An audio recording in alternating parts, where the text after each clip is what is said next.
Peace, I'm Max Resetar and I run SLAMKicks. I'm here today with someone who needs no introduction, so I'm totally messing around. Denver Nuggets point guard, NBA champion, Jamal Murray. My brother, thank you so much for taking some time. How you feeling today? Feel good, feel good. So we're here today with the New Balance 2 V4, which we're gonna get all into.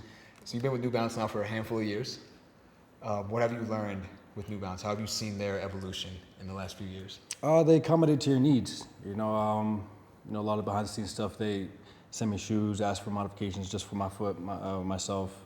They're easygoing, laid back. They got great colors, colorways, a lot of different styles, and catching a lot of people by surprise, I would say. So it's a great partnership. I love it, and I think we're doing a good job.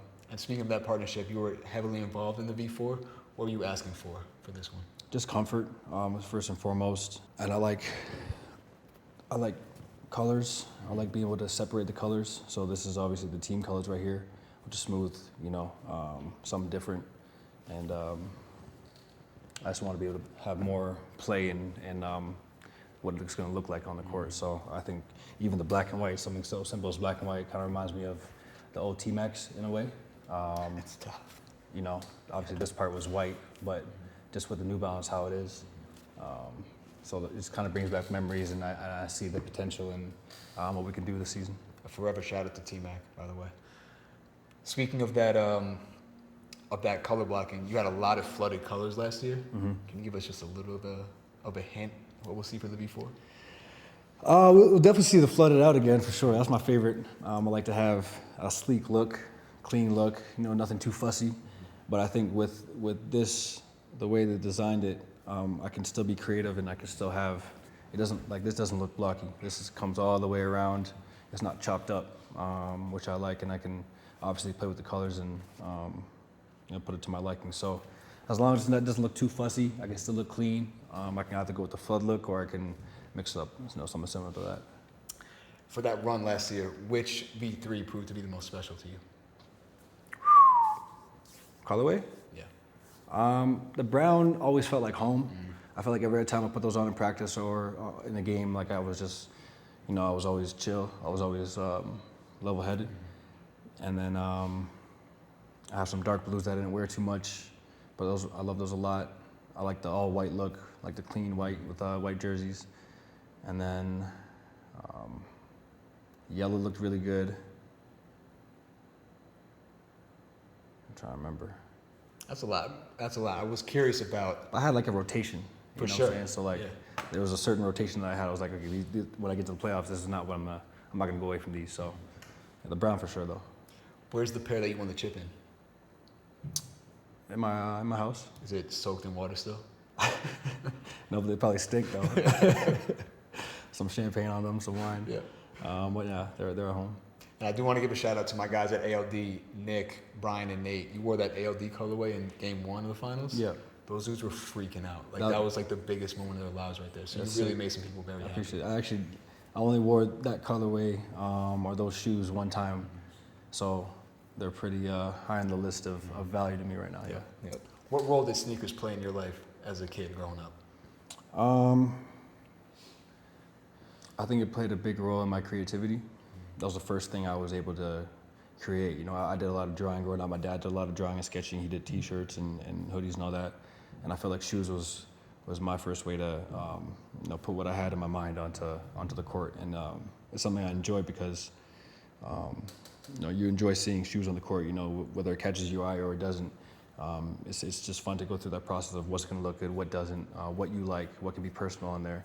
So it's just fun coming up with a theme, whether I like cookies or something, just having Cookie Monster on it, So I think that's something simple like that can go a long way and mean a lot to you emotionally, and that can help you play well. What's your creative outlet these days? I'd say music. I like to. My hobby is to read lyrics as they're going on. So if I got a good Wayne track on, I'll read what he's saying, go back how he said it, when he said it. Eminem is one of my favorites to do that with, just because he's going so fast. You miss a lot of stuff the first time.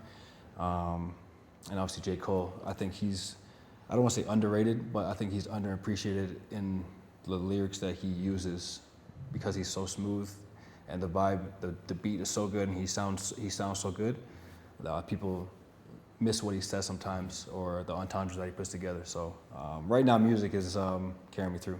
And I don't think people really understand like how much you're traveling, how much you're playing ball. You're always listening to music, right? Yeah. Because when I watch you play, I really see a rhythm to your game. Like I see you like bound down the court on your tippy toes, and it feels like rhythm to me. Like it feels like a staccato type of rhythm. Have you ever thought about maybe your musical obsession translating into basketball? Yeah, for sure. Actually, music helped me speak a little bit better.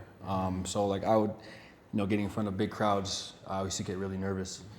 Still do to a point, but it used to be bad back then. And being able to read lyrics at a faster pace helped me articulate what I'm trying to get across better. So yeah, it's also been there. When did you make that realization? I would say a couple years ago, maybe like not too long ago, maybe So 2 years you ago. were in the league and you were having to go and talk to a bunch of people already. Yeah, but like I wasn't as big as I was, so I didn't have to do too much, or it wasn't as big. So now like I can be more comfortable, just even if I do mess up, like just being able to speak is such an underrated skill. I hear you. I also have heard you say over and over in interviews that there was a staircase that you couldn't climb. Yeah, my house. It was in your. So I was going to ask you where it is. I got some stairs in my house, and obviously when I first got hurt, I mean I can't even bend my legs, so going up the stairs, that's why it sticks in my head so long. And obviously with the injury in the knee, like when you're going down the stairs, you feel the tendon working. So when I was going down, when I was healthy enough to go down and up the stairs, I could feel the wiggle on the way up and down. I could feel I couldn't bend as much. And so it always stuck in my mind, like, okay, I gotta lift more. I gotta go deeper in my lifts. When I'm doing single leg, I gotta do a heavier weight. I gotta ice more. I'm too sore today. Like, so that was like my tell of how my body was feeling and where I was at. The stairs. Do you remember when you conquered those stairs the first time? No, it's not like a first progressive. It's just you see improvement and you try to stay on that trend. So but you could really feel. Oh no, I could feel it. Wow. So like, I don't know. Go ahead. So like when I'm going up the stairs, like even if you do like a single leg lift or a Bulgarian squat, like you feel the balance in your muscle. You feel what it's supposed to do. So like when I was doing this leg,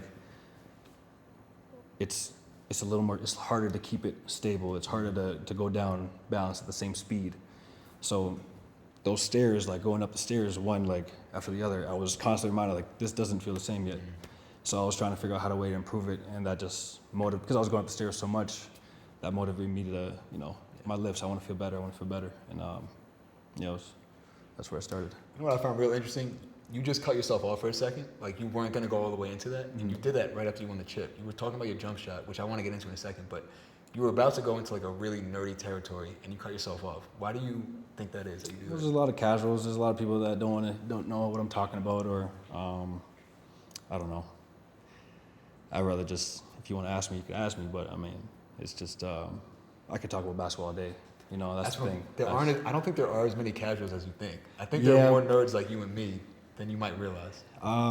Probably. I think it's just I go home and I watch film. Like I watch so much film. I'll be at dinner throwing on my highlights. I'll be watching some other guys. So talking about movements and basketball and feel and rhythm and that hop that you're talking about. Like Trae Young does the hop too. So every time I do the hop, I'm probably rejected. Every time he does it, he's looking to reject or he's looking to pull up without. It's a deceptive thing. You create an offbeat step to get your opponent going one way, or you're trying to make your defender think that you don't see what's there. Right. So even if he's sending me that way, I'll just turn my body more, and hesitate so that as he steps, I haven't gone anywhere.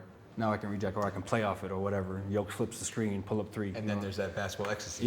Yeah. So it's all a read, and that's what I said. The reads are so minute, so detailed.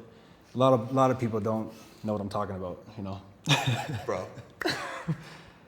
For people that do, because you're talking about actually feeling like your detail is special.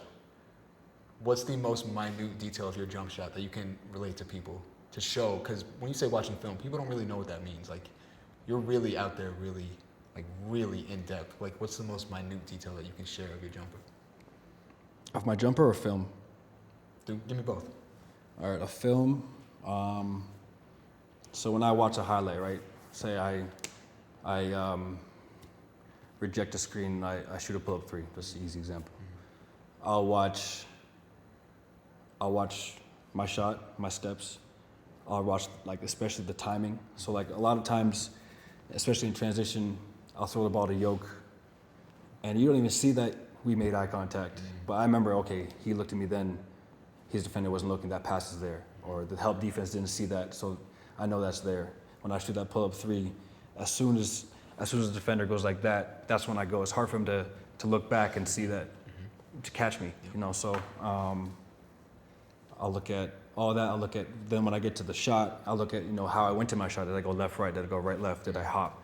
Did I lean too forward? Did I jump too high? Did I not jump at all? Did I take too long? Did I arc it too much? Did I not hold my follow through? You know, did I lean to the left because I was going to the left? Did I lean to the right? Did I overlean? Did I overkick?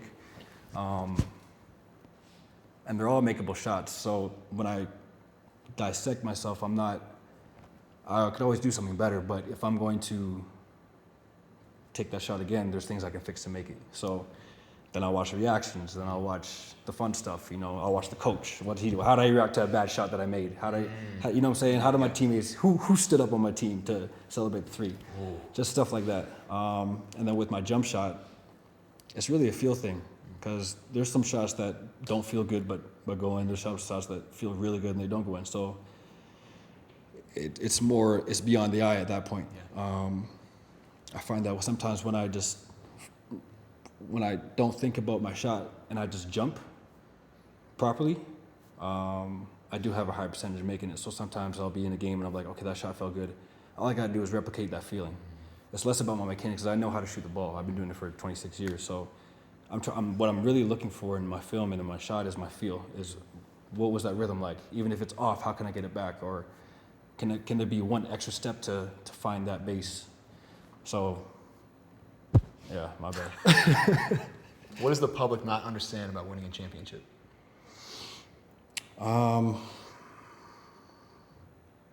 It doesn't come easy. You know, this opportunity doesn't come easy. A lot of guys, you know, the amount of guys that come to the league since the league started, you know,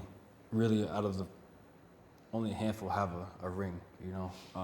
Obviously, really good players have multiple, but you don't just get in the league and win a championship. You know, you almost have to manifest it and dream about it and work for it and sacrifice and build and all that. So I say this is a life's long commitment of work to be able to be comfortable sacrificing for the betterment of the team.